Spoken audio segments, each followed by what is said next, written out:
on. Music cue.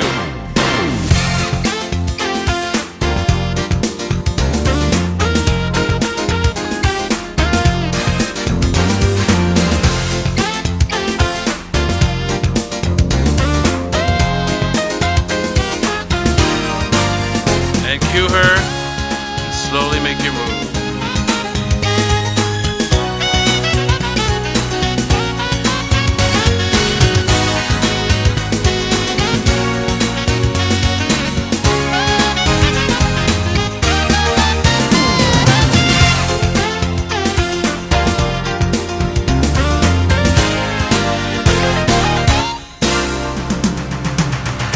Good morning.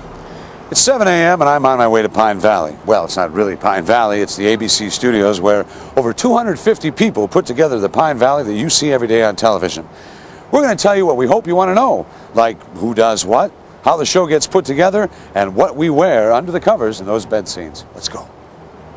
Well, folks, this is it. This is where it all happens. Welcome to Behind the Scenes at All My Children.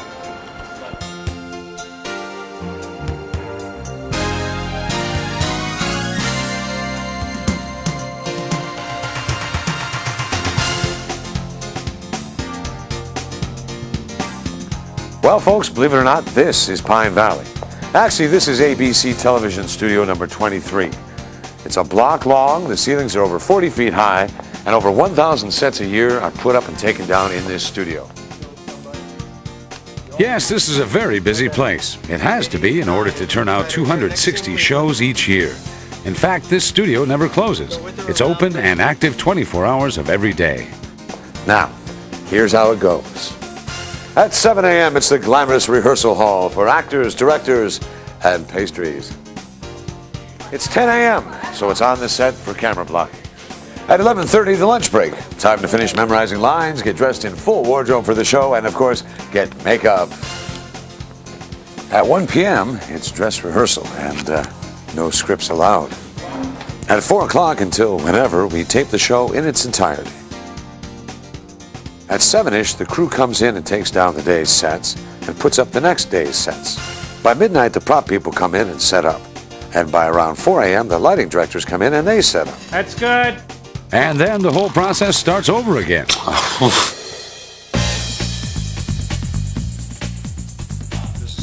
It's 7:30 a.m., and we're about to start what's called dry rehearsal.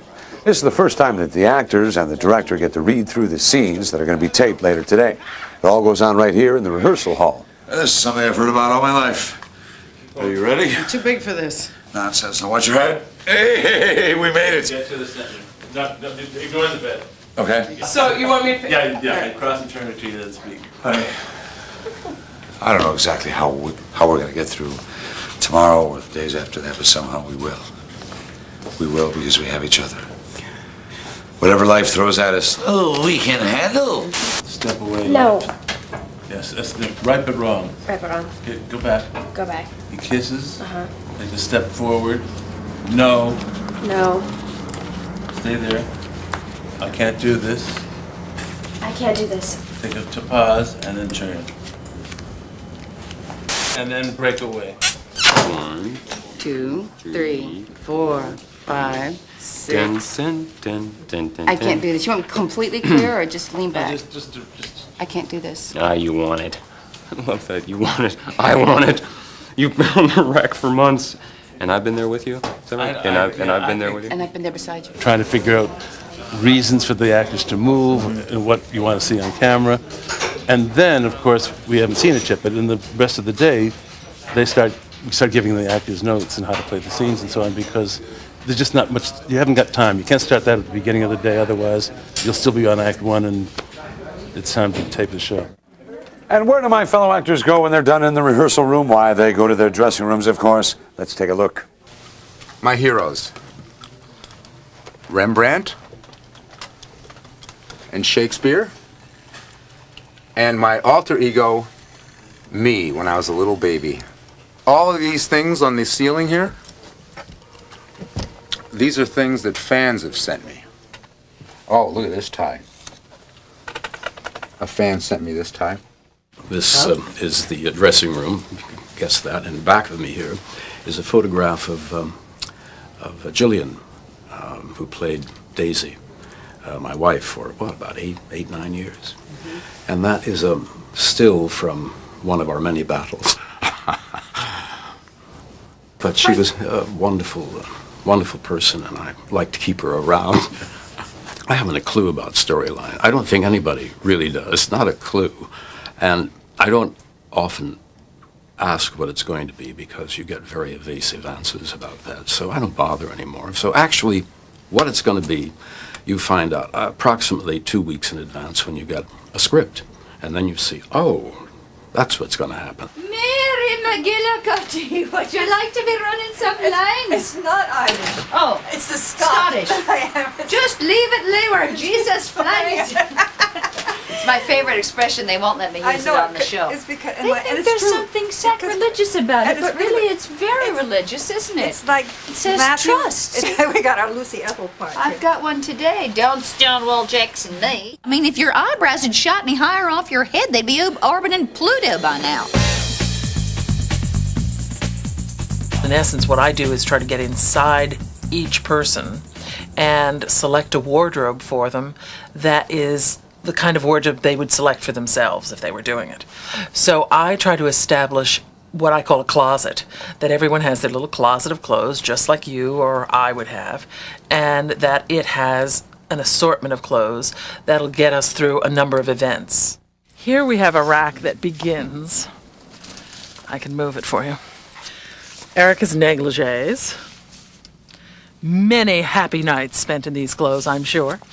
Erica's evening gowns, including, if you'll remember, the dress she waltzed in Budapest, which we had made and I designed, based on a dress that was actually in a museum in Budapest.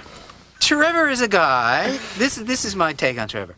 Trevor is a guy who wants to please the ladies. Okay. Always was. Okay, good. Yep. But doesn't really have a total sense of balance, and he has a sense of color, I think. Yeah. But doesn't quite know when to stop.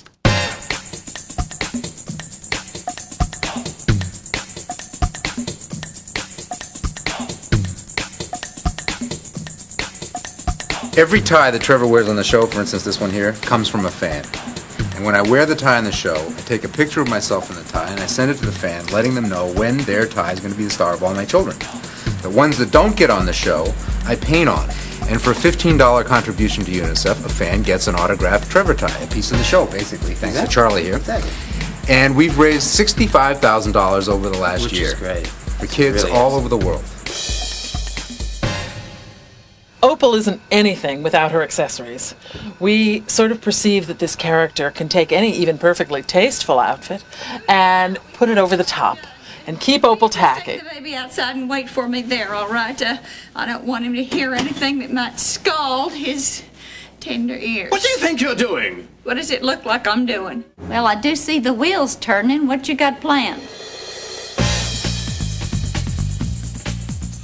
When somebody sends you a headshot and resume, what exactly do you look for? First of all, I'll tell you, this is today's stack alone. Oh, my This gosh. one stack came in this morning. What's that, about 300 or I'd something? say it's about 300. That's about usual. Unsolicited. Unsolicited, not by, for a certain character, not by agents, etc.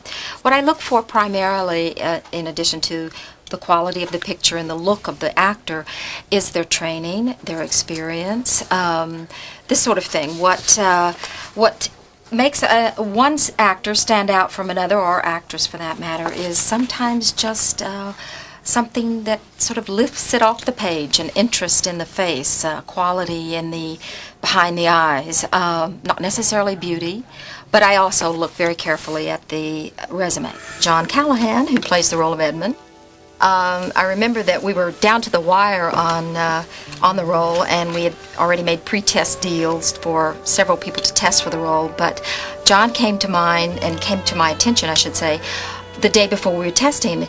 Well, my executive producer, Felicia, was out of town in Cleveland, and I had to track her down at an airport and talk her into it. I said, Felicia, trust me on this one. You have to go for this guy. He's wonderful. We made the deal, and he got the job. Oh, great. Yeah, terrific timing. How you doing? Welcome to All My Children, Pine Valley. Would you get away from me? No. Yeah, this is it. Bye. Edmund Gray is a complicated character. He's well written for, and I probably enjoy playing him more than any other character I've played. I'm just being a compulsive investigative reporter.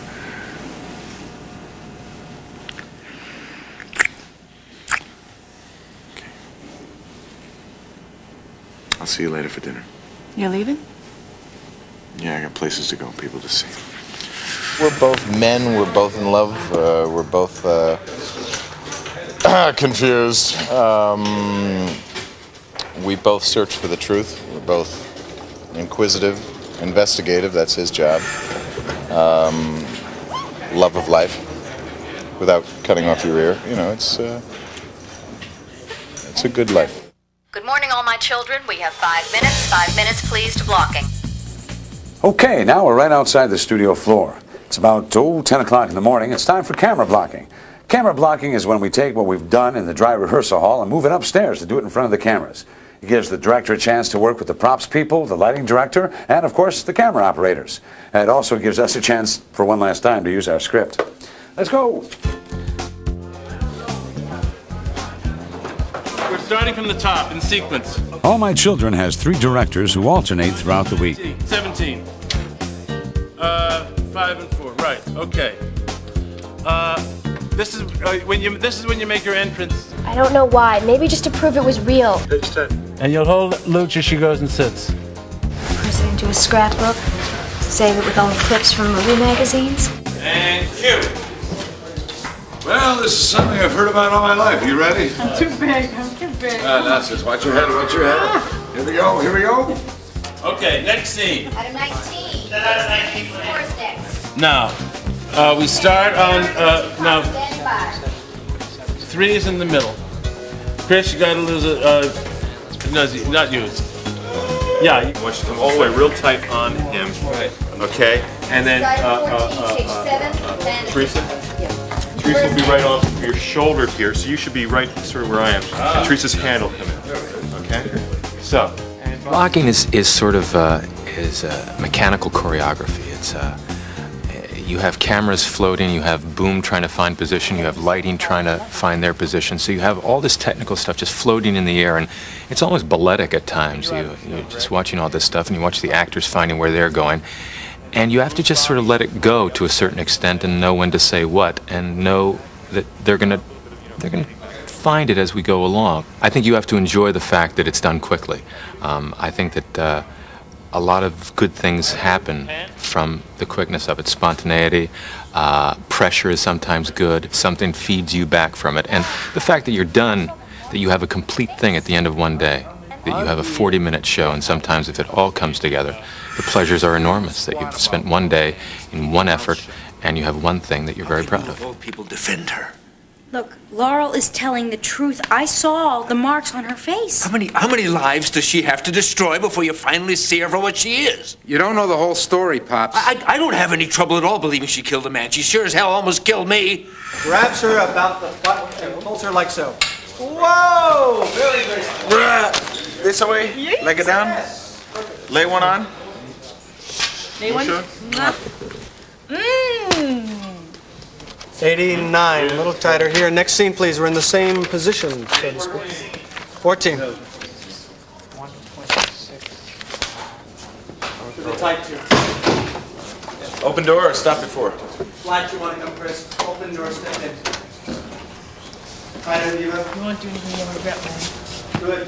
99 out of 100 chances I'm dead wrong on this Brooke and Ted Dixie business. Okay? Now she closes. She then looks down stage to camera 3. I am now off stage.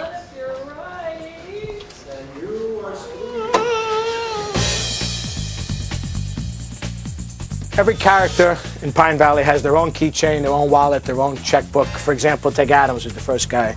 If you take a look at it carefully, you can see that he does have his own banking account in Pine Valley. Here's some of the people that were from the old show. Here's where Jesse Hubbard is buried. Here's where Lottie Chandler is buried. And here's where Tom Cuddy's daughter is buried. Here's a bottle of Old Smuggler. What's interesting about it,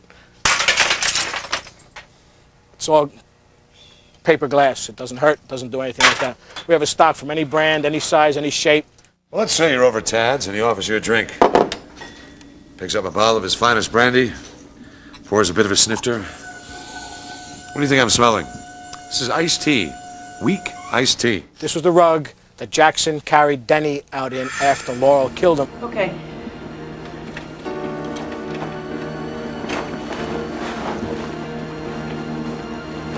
Oh, no, empty. Almost empty elevator. This is almost too easy.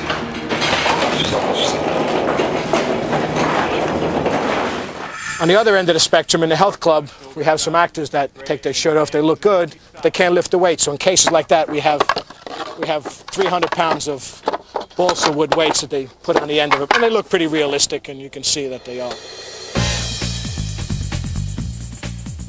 We all get asked all the time is, do you write one character or two characters? And that's not true. All of us write everybody.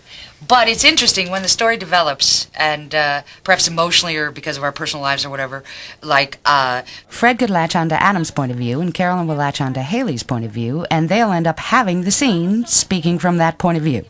And it'll eventually get into an outline and eventually get on camera. I will do anything that you want me to. You just name it. We are able to develop character in such an acute sense, go into the depth of things, so it's plot is always motivated for anything I'm connected with by character and the interplay of characters with each other. 3, 2, 1. Cure. You're not going to do anything you'll regret, will you? Me?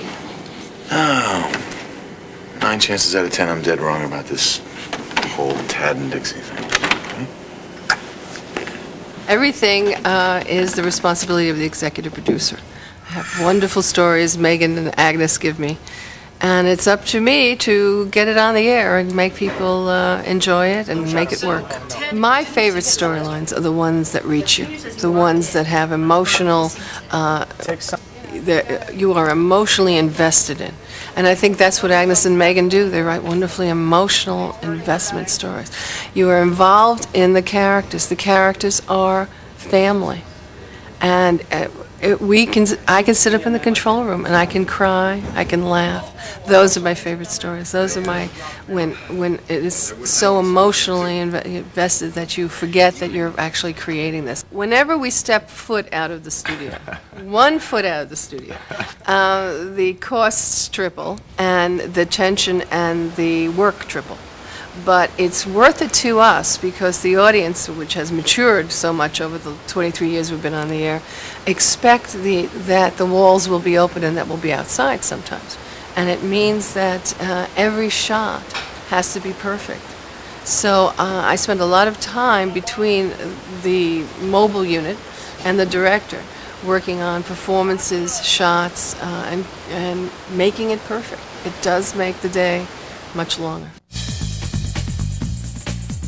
Everybody seems to have really different ways to do it. I have to hear them out loud. If I don't hear them out loud, it just won't come in. I'm gonna wing it, yeah. You know, I'll go up there and I'll say something. Sometimes it's pretty easy and I just get them right off, and sometimes I draw pictures in the margins. On a daily basis, I'll just read the lines and study the night before and study all day. I have a great short-term memory, so I usually just memorize them walking up the stairs on the way to tape the show.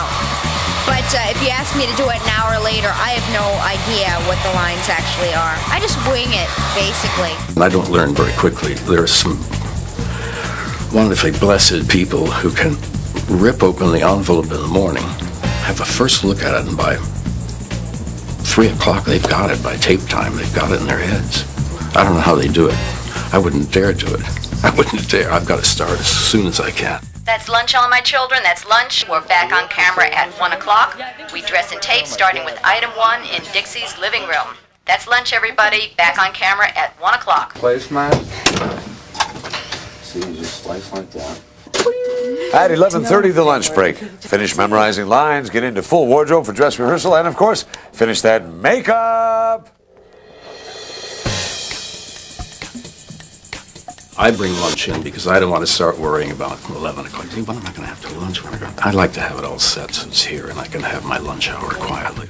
I'm on a fat-free diet. I'm real healthy about 95% of the time. I eat a salad for lunch, and I eat fruit in the afternoon for energy. Either a hot dog or a cheeseburger. I don't know what to do. Get my makeup done. And sometimes sleep. This is where it all happens, baby. This is where it all happens, Yeah. right? This is where we put magic substances of different colors on people's faces with a ladle. This is where like the hair gets teased into a semblance of normalcy. Right. After they come in with their baseball caps in the morning, and we have to get them redone for the students. To be fair to them, to be fair and accurate, we have very attractive people on our show, but video lights and video cameras can detract from that unless they are prepared for the medium. So we give them what they've got so that the camera doesn't take it away. Oh, how nice. At 1 p.m., it's dress rehearsal. One last chance to rehearse the entire show. And it's almost the real thing because we're in makeup, full costume, and we'd better know our lines because there are no scripts allowed. See, what the audience doesn't realize is that scripts are stashed everywhere around this studio. In purses, under cushions, under beds, behind doors, everywhere. There's body cavities. In body cavities. Raise your armpit, honey, so I can read my line. Thank you. Stand by. Alley-oop. Jesus sorry, Christ, you got heavier since last time we did Because I'm this. carrying all this stuff. I'm sorry. That's right. Sorry. 4, 3.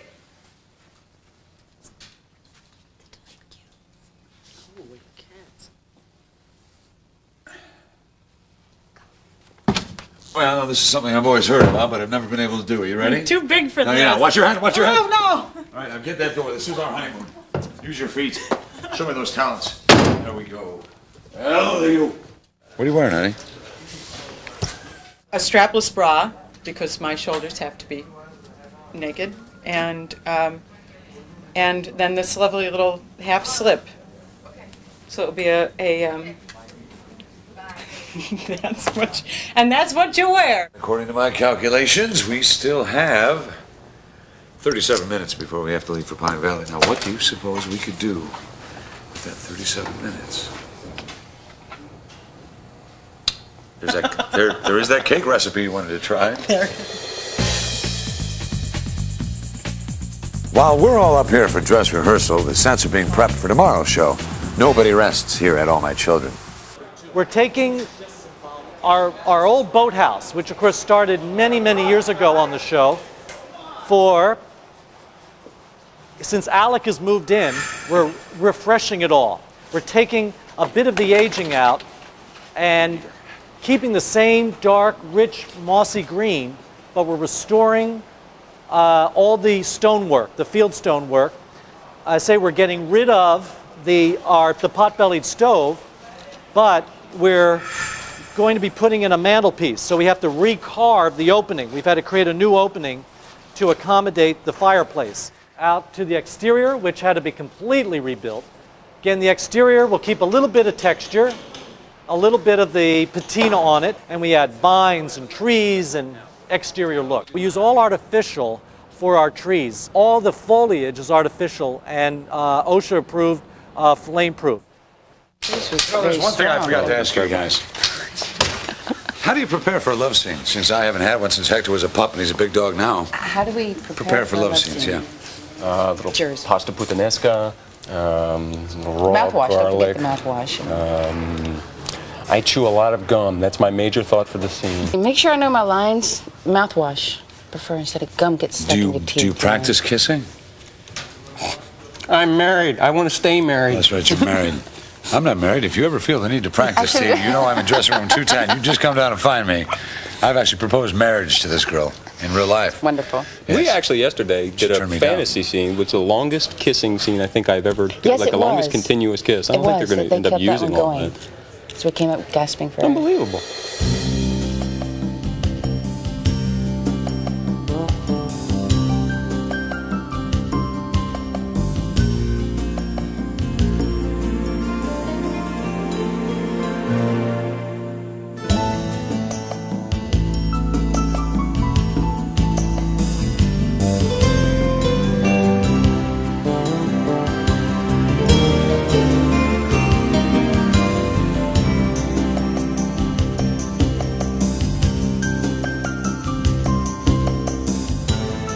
had a kissing scene yesterday. Did you? Yeah, you know Harold the dog. He gave me a little lick. Well, I'm going to go prepare for my lack of love scenes. Excuse me. Okay. Carry on, you two. Tell Harold I said hi. The boathouse is yours. Thank you. Okay. Shall we continue? Yeah. All right. Where were we? If I had to play Adam all the time, I would have probably killed a few people by now. Or they'd have killed me. One of the traps of being on a soap is playing the same character for so long, and depending on what they write for you, sometimes the character doesn't really change much, and it becomes... And when Adam, who has a tendency to sort of burrow himself into his anger and stay there for several months, it's really nice to have Stuart, because I think I'm a good deal more like Stuart as the days go by than I am Adam. He's a lot happier. The catch I use, the hook I use to get into Stuart if I'm having trouble at all, and even when I'm not having trouble, is I remember what some of the experiences I had with my son, who's now almost 10, when he was about 3. That's when I was really getting into the Stuart character, and he saw the world with new eyes. He saw everything like he'd seen it for the first time, which is very zen and very childlike. And so Stuart has a sort of virgin eyes. He sees everything for the first time, and that's very nice. I'm going to take Gloria away from you. I'm going to take her away from you and this house. Lives in a house on the hill. For the actual split-screen sections, of course, a scene between me and Stuart is not all split-screen. It's over the shoulders and things. And I have a double who has exactly the same back of his head as I do, and is a pretty good actor, quite a good actor himself.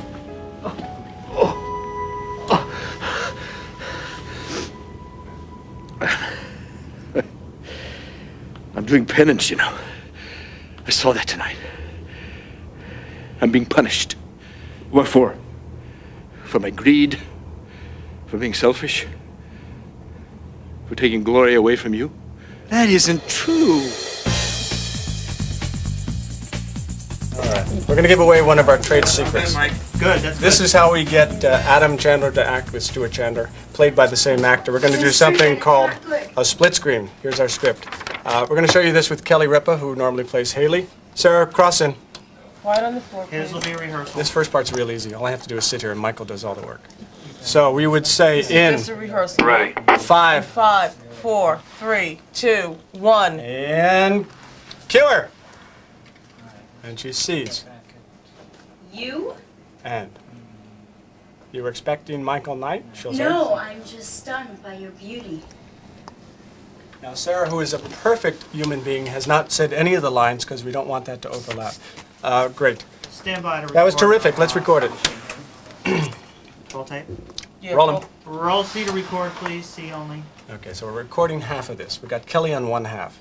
And what we're setting up is Kelly being able to talk to herself. In 5, 4, 3, 2, 1. Cue her!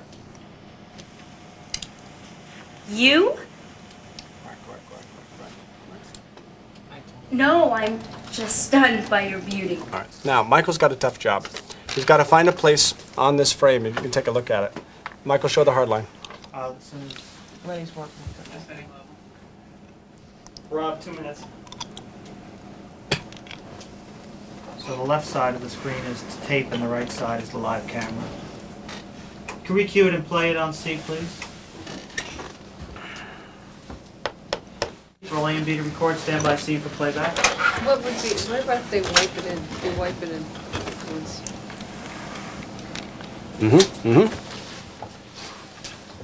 Speed. Here it goes. Your turn. Roll C. Rolling. 4, 3, 2, 1. Track it. You? You were expecting Michael Knight? No, I'm just stunned by your beauty. Me, you too, babe. Up in the control room is where it all comes together. There's 2 steps that are important. One is a run-through, where we're checking the structure. The actors are trying out things, and the producer and the director are giving them feedback as to what works and what doesn't and how to improve it. So that when we come to the next step, which is the taping, it can come together in that idea of spontaneity. Hopefully they have enough freedom then to make something wonderful out of the material. You're not going to do anything you'll regret, will you? Me? No. 9 chances out of 10 I'm dead wrong about this whole Tad and Dixie thing.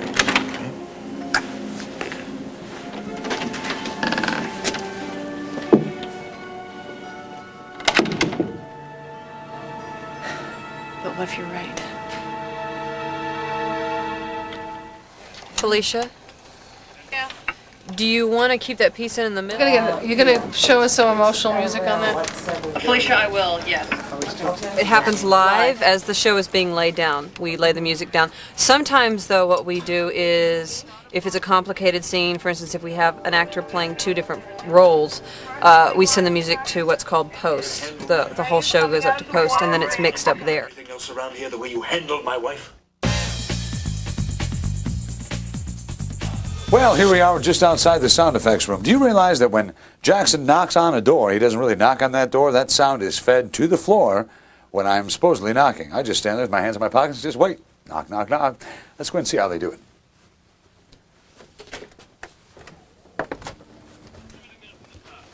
Hey, this is Glenn. This is the sound effects room. Glenn, say hello. Hello. How's everything? Glenn, I was just telling them that we don't really knock on doors down on the studio floor, that you take care of that for us to keep our knuckles nice and clean. That's right. We don't want to get you guys all dirty. Show us how you knock on a door. Let's say Jack is knocking before he walks in someplace. Okay, this is the door here, and if you being a big guy, of course, we knock pretty heavy. And if I was a little guy? It would just be something nice and gentle for Eric. And if I was Haley? Haley would probably be just a little too nice. I see. So you have to have, you really know Little all characters, the knockers. yeah, pretty much. Okay. Same thing with door slams and stuff. You know, Great. it's a big guy and he's... How about some door chimes? Let's hear Jack's penthouse door Jack's chime. penthouse is right. That's Jack's penthouse. This is all the mansion stuff here. Let's hear the mansion. A lot more rich, you know. That's the bigger front. type of thing, Let's right? hear the rear. Let's hear the service entrance. Sure, that would just be a single right there. Same And then we single. also have apartment buzzers. Let's hear that. Yes, that also sounds like we got the wrong answer, doesn't it? All right. How about let's say somebody goes off the set and they have a tray full of glasses, and we have to hear the sound of the glass breaking. Of course, we don't break them because that's too expensive. So what we do is we say, Glenn, break that glass. And we use the emulator here, and we just different combinations with the bells. But now you can't possibly do everything on this emulator, as fantastic a piece of equipment as this is.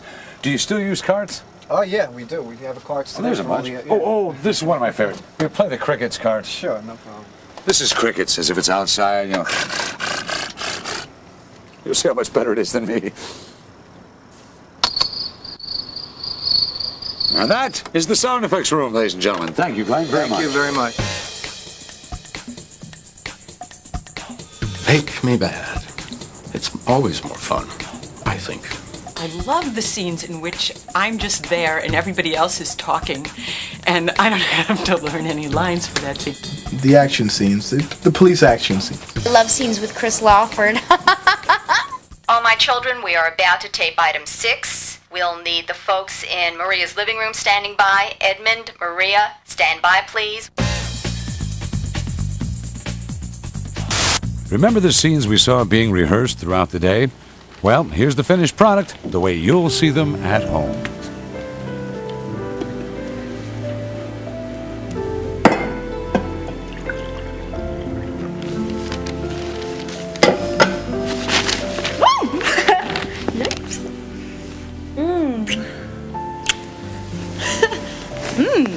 This is one of the nicest mornings off I have ever had.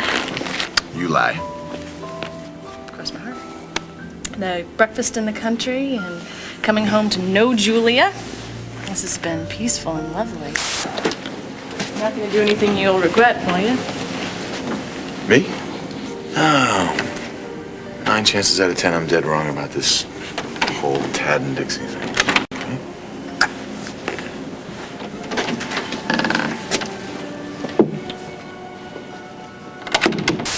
You can give yourself a gold star for accuracy.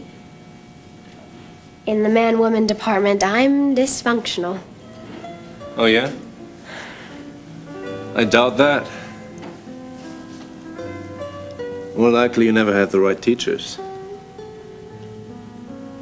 No, please, please, don't do that. Please. I can't stand it. I really can't.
You want it, and I want it. Let me make you happy. You deserve to be happy. Please, let me show you how beautiful you are. Let me show you how much I need you and how precious you are to me. Oh, please let me make love to you, please. Now. Now.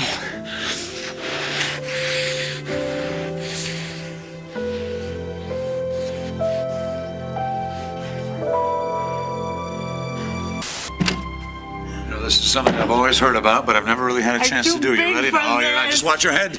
Watch your head. Oh, watch my head. Here, close that door with your feet. Let's see those talents. Drop that bag. Drop that coat. Stand up here and tell me, how is my wife? Your wife. I can't believe we really did this. You know what? I think I like this part about the best.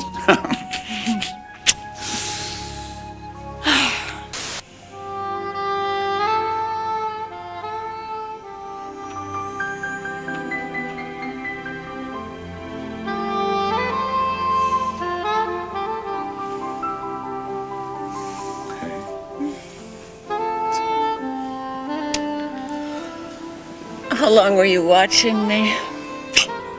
Not nearly long, huh?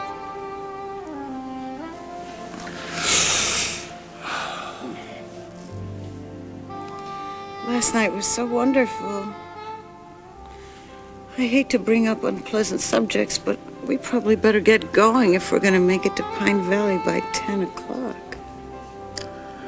Oh, I don't know. According to my calculations here, we have 37 minutes before we have to leave for Pine Valley. Now, what do you suppose we could do with that 37 minutes, huh?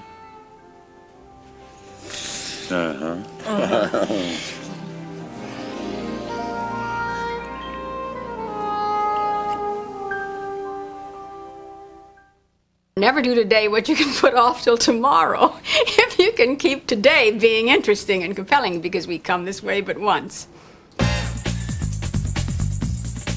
I've enjoyed just going out and taking walks and seeing the town. I'm getting to know New York. It's new to me. Talk on the phone? Mm-hmm. Talk on the phone. I usually try to catch a movie. The laundry, the shopping. Sleep, laundry, and feed the cat. That's all I do on my day off. That's a wrap, all my children. Thank you, everybody. Good night. Well, it's already about 7:30 p.m., but the day at All My Children is only half over.